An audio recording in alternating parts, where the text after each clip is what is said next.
ये होता है बैच मैन्युफैक्चरिंग रिकॉर्ड, जो कि हमारा बैच करने से पहले ये हमें किसी से और टीवी से ये अप्रूवल लेना पड़ता है, टीवी वाले हमें अप्रूव करते हैं। तो पीएमआर क्या होता है, किसी बैच को लेने से पहले हमें इसमें स्टेप बाय स्टेप जो भी मेडिसिन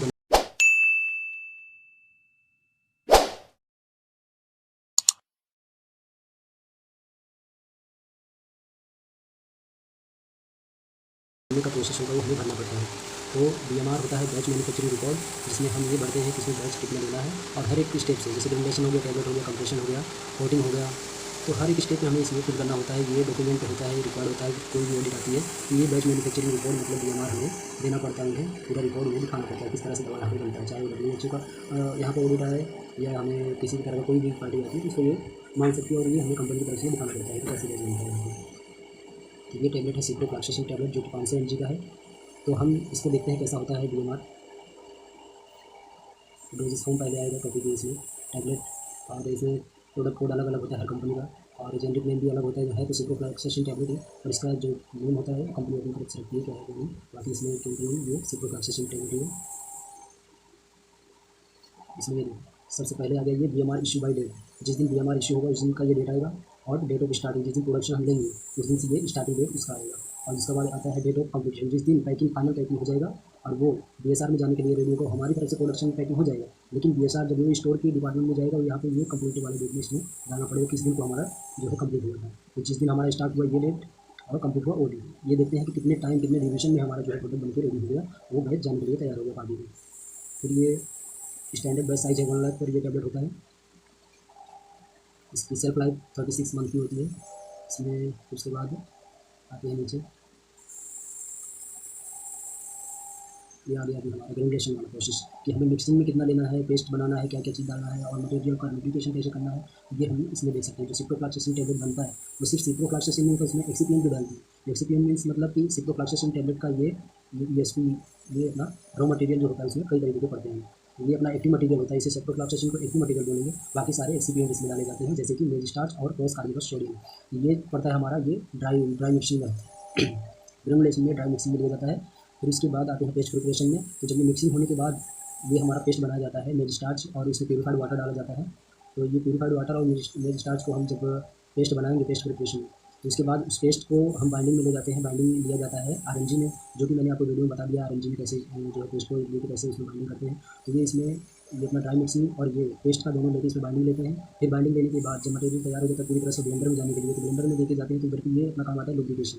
तो ब्लेंडर का जो काम है उसमें मिक्स करना काम है, पूरी तरह से अच्छी तरह से मिक्स कर देते हैं प्रॉपर, ताकि ये टैबलेट अच्छी तरह से मिल जाए और उसमें कोई भी जो है ना जो है वेरिएशन कुछ भी मतलब उसमें डिसइंफेक्टेड ना हो टैबलेट। तो इसमें हम डालते हैं टाल्कम पाउडर, मैग्नीशियम स्टार्च और sodium starch glycolate cross carbonate sodium, ये हमारा आता है लुब्रिकेशन में।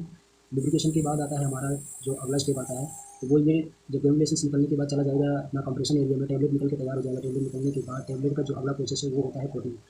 कोटिंग के पहले भी एक प्रोसेस होता है, उसके बाद जो है इसको अच्छी तरह से पॉलिश वगैरह का डी इंडस्ट्री से हुआ है तो, नहीं तो फिर उसके बाद इसको मैनुअली इसको क्लीन करना पड़ता है। तो फिर उसके बाद जाता है हमारा कोटिंग एरिया में। कोटिंग एरिया में जो है पार्टी के रिक्वायर्ड के थ्रू हम देखते हैं कि कौन सा कलर हमें किस कलर में टैबलेट चाहिए, वो पार्टी हमें जो है पीओ के थ्रू रिक्वायर करती है। तो पीओ के थ्रू रिक्वायर करती है वो कलर। बाकी इसमें जो पड़ता है आईपीए और MDC. IPA means isopropyl alcohol और एमडीसी मीन्स मिथाइलिन डाइक्लोराइड। तो कलर जो पार्टी के हिसाब से इस टैबलेट में कर रहा है अपना सिप्रोफ्लॉक्सासिन टैबलेट 500 mg का जो बन रहा है वाइट कलर का, उसमें कोटिंग टैबलेट बनेगा वो। इसमें हम वाइट कलर का जो है कोटिंग इसमें अपना जो है स्पायरल ऐसे करके कंपनी का नाम करके आता है, और कोटिंग कलर है इसमें वाइट कलर। ये हम डाल के आईपीए और एमडीसी में मिक्स करते हैं, जिसकी वजह से जो एक अपना सॉल्यूशन बनता है। सॉल्यूशन बनने के बाद वो कोटिंग में जो है यूज़ होता है। फिर अगला स्टेप आते हैं तो फिर इसमें क्या होता है, फिर इसमें आते हैं प्री डिस्पेंसिंग चेक। तो इसमें ये काम होता है प्रोडक्शन ऑफिसर केमिस्ट का, ये सब भरना होता है। इसमें issue quantity for batch size इसमें ये डालना पड़ता है। फिर एआर नंबर होता है, जो एआर नंबर होता है वो हमें मिल जाता है स्टोर डिपार्टमेंट से। फिर ये ग्रोस वेट के साथ डालना पड़ता है, टीयर वेट डालना पड़ता है, वेट डालना पड़ता है। प्रोडक्शन का साइन इसमें होना चाहिए, और इसके बाद यहाँ पे लास्ट में क्यूए का जो है क्यूए वाला अपना वेरीफाई करेगा और वो साइन करेगा यहाँ पे। अगला इसमें वही सारे मटेरियल है जो मैंने आपको ऊपर में बता दिए है, वो टोटली पूरा यहाँ पे आ गया है, अलग होकर नहीं आया। अब यहाँ पे सारे जो है जिस तरह से मैंने बताया आपको सारे इस तरीके से वेट को लिखना है इसमें। फिर आते हैं इधर पे, इसमें है कैलकुलेशन। ये कैलकुलेशन करते हैं अपने प्रोडक्शन के ऑफिसर, जो कि कोई भी कर सकता है, जिसको बस नॉलेज हो जाना चाहिए, एक्सपीरियंस हो जाना चाहिए किस तरह से करते हैं। जो अपना जो प्रोडक्शन का हेड होता है वो ज़्यादातर होता है। इसमें फॉर सिंगल एआर नंबर, जो एआर नंबर होता है उसके बेस क्वांटिटी डाला जाता है इंटू 100, जब इसको डिवाइड बाई उसकी जो पोटेंसी होती है वो डाला जाता है। तो पोटेंसी मीन्स वो कितना उसके अंदर 99, वैसे तो बेसिकली 100% पोटेंसी होती है, लेकिन 100% किसी में नहीं दिखाया जाता, 99%, 99.9% ऐसे करके आता है। तो ये पोटेंसी करेंगे तो इसका जो आएगा आंसर वो यहाँ पे लिखा जाएगा, ये सामने में लिखा जाएगा। अगर इसमें 2 एक्टिव मटेरियल है तो इसमें ध्यान से देखिए, अगर एक एक्टिव मटेरियल है तो एक लेंगे, और डबल है तो डबल एक्टिव मटेरियल। जैसे कि होता है ना कि अपना पेन किलर में बनता है, पेन किलर और फीवर के लिए दोनों का अगर यूज़ करते हैं तो पेन किलर में जैसे कि एसिक्लोफेनेक हो गया, और दूसरा इसमें डाल देते हैं जैसे पैरासीटामोल, तो इसमें डबल एआर नंबर, क्योंकि ये इसमें क्या है कि इसमें आपको 2 एक्टिव मटेरियल देखने को मिलता है, इसलिए इसमें हम डबल एआर नंबर भरते हैं। और किसी में जैसे मल्टीपल अगर ज़्यादा उसमें डाल देते हैं, जैसे कि 2-3 एक्टिव मटेरियल डाल देते हैं, तो इसमें भी आ जाता है फॉर मल्टीपल एआर नंबर, और उसका कैलकुलेशन करके यहाँ पे इसका आंसर लिखा जाता है कितना आ गया, इसकी पोटेंसी कितनी हुई। देखिए यहाँ पे 2 है तो 2, मल्टीपल है तो मल्टीपल, और फाइनल एआर नंबर यहाँ पे डाला जाता है। यहाँ पे साइन कैलकुलेटेड बाई साइन होगा और वेरीफाइड बाई जीरो का साइन होगा। फिर आते हैं अपने नेक्स्ट स्टेप पे, जहाँ पे equipment clearance for granulation machine आता है। उसमें किस तरह से ग्रेनुलेशन मशीन ले गया, किसमें उसमें मैकेनिकल सेटअप क्या हुआ, और रैपिड मिक्सर ग्रेनुलेटर जिसको आरएमजी बोलते हैं वो वाला यूज़ हुआ, ये सब यहाँ पे है। और पेस्ट वेसल जो पेस्ट बनाते हैं वो वाला मशीन। उसके बाद मल्टी मिल हो गया, मल्टी मिल इसमें अपना जो है कि तोड़ने के लिए काम आता है, किसी भी पार्टिकल को फाइन करने के लिए काम आता है। फिर फ्लूइड बेड ड्रायर है, बेडी जिसको बोलते हैं, बेडी में किस तरह से ड्राई किया जाए तो कितनी बार ड्राई किया जाए, ये सब इसमें भरना होता है।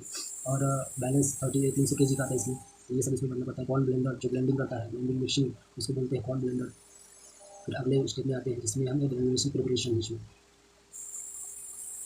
भी वही जो सिम यूज़ करते हैं कितने नंबर की, 40 नंबर की है, कितने नंबर का, यहाँ पे बिफोर आफ्टर कितने नंबर की जाली यूज़ की है वो अपना यहाँ पे दिखाना होता है। और सिप्रोक्लाक्सिस में हाइड्रोक्लोराइड, इसमें भी वही स्टेप मटेरियल करना भरना पड़ता है अलग। ड्राई मिक्सिंग में कितना हुआ, ये देखो ड्राई मिक्सिंग, और शिफ्टिंग में कितना यूज़ हुआ, और फिर बाइंडर प्रिपरेशन में कितना यूज़ हुआ, क्या कैसे वो सब भरना पड़ता है। इसमें क्वान्टिटी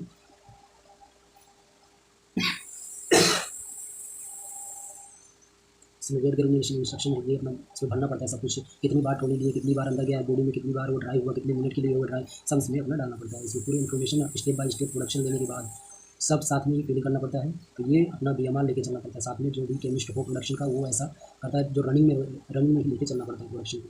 क्योंकि बाद में क्या होता है, भूल जाए कितनी बार डाला है उसको, बॉडी में कितनी बार ड्राई किया है, मल्टीमील में कितनी बार गया, तो ये सारी चीज़ें याद नहीं रहती, इसलिए इसको तुरंत जो है तुरंत फिल करना पड़ता है। सब कुछ कितनी टाइम में ले गया, प्रोसेस कितना लगा उसमें, ये सब इसमें डालना पड़ता है। फिर इसमें कैलकुलेशन आता है, तो कैलकुलेशन आप यहाँ पर देख सकते हैं, इसमें तो वो सब आसान है करना, जो भी इंडस्ट्रियल में करेगा वो उसको तो आ ही जाएगा, इन्फॉर्मेशन हो जाएगा। बाकी एक बार अगर आपको जानना है तो मुझे आप कमेंट कर सकते हैं।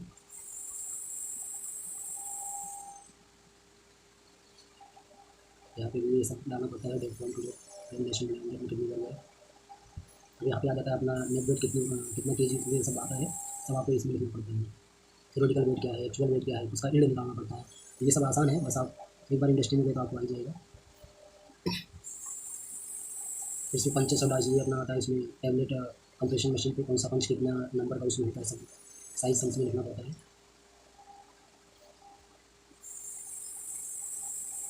फिर इसमें आ जाते हैं, ये आप बहुत नॉलेज वाली चीज़ है इसमें, कि एवरेज टेबलेट की वेट जो हमें निकालनी होती है, जैसे कि 600 mg की टेबलेट, 650 की mg की टेबलेट है, ये 655 mg, ये लिमिट में है। लिमिट में 5% इसको जो है कि बढ़ा सकते हैं और घटा सकते हैं। तो जो लोअर लिमिट टेबलेट की है अगर उसका वेट आ रहा है 622.25 mg तो चलेगा। इसके अपर में जो आएगा, ये लोअर का अपर में जो आया 687.75 mg, तो इसके बीच में जो होगा टेबलेट वो चलेगा। अगर इससे नीचे है वेट तो वो टेबलेट नहीं चलेगा, उसको टेबलेट को फिर से जो है फाइन करना पड़ेगा, उसको फिर से रिप्रोसेस करना पड़ेगा, क्योंकि टेबलेट का वेट जो हमें चाहिए, जो लिमिट में वेट है वो 655 mg है, और 655 mg उसके बाद वो आता है तो ठीक है, नहीं तो फिर ये अपना लिमिट में जो दोनों का बीच का वेट आएगा वो चलेगा। 20 टेबलेट का वेट इसमें दिखाया गया है इस तरह से। और जिसका थिकनेस होता है, जिसकी मोटाई होती है थिकनेस 5.50 mm, और वो प्लस माइनस चलेगा कितना 0.5 mm, उसमें कम ज़्यादा हो सकता है, उससे ज़्यादा अगर कम और उससे ज़्यादा से ज़्यादा हुआ उस टेबलेट की वो टेबलेट की फेल हो गई, समझ लीजिए। इसका हार्डनेस भी 3 kg आना चाहिए, जो अपना टेबलेट का वेट होता है वो हार्डनेस होता है, मजबूती जिसको प्रायोरिटी में भी चेक किया जाता है, उसकी जो केजी में होता है वो 3 kg पर वो ब्रेक डाउन होना चाहिए।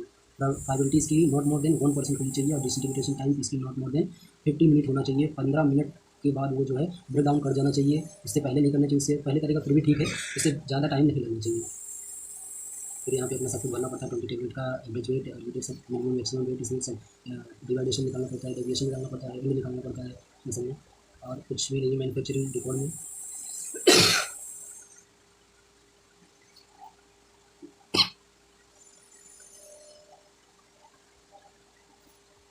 ये कंप्रेशन यील्ड है, कितना केजी आया, अब मान लीजिए टेबलेट का जो भी टोटल जो पाउडर फाइन पाउडर था, हमें 10 kg था, 10 kg में से हमारा जो यील्ड है उसमें 500 kg हम जो है कंप्रेशन पे कहीं इधर उधर उड़ गया, फाइन है पाउडर, अब उड़ जाता है या गिर जाता है थोड़ा बहुत इधर उधर, तो कितना आया हमारा वो सब यहाँ पे यील्ड निकालना पड़ता है।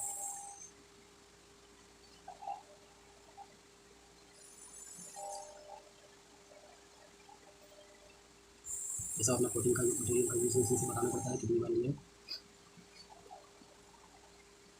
तो प्रोटीन का एनालिसिस वगैरह सब इसमें दिखाना पड़ता है। और साइन हर पेज पे होता है जो है प्रोडक्शन ऑफिसर का और केमिस्ट का, केवी का, सबका।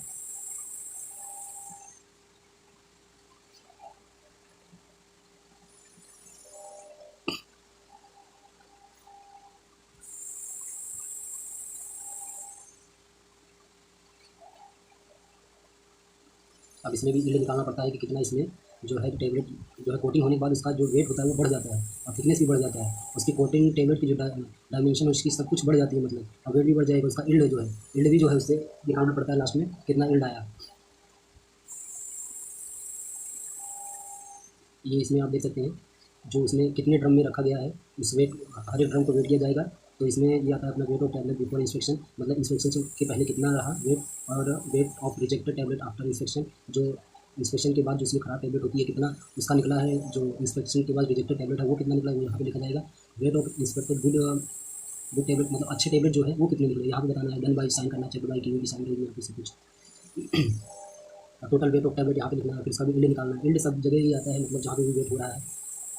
फिर इसके बाद आ जाता है पैकिंग, जो इसमें पैकिंग मटेरियल डिस्पेंसिंग रिपोर्ट है जिसको BPR बोलते हैं।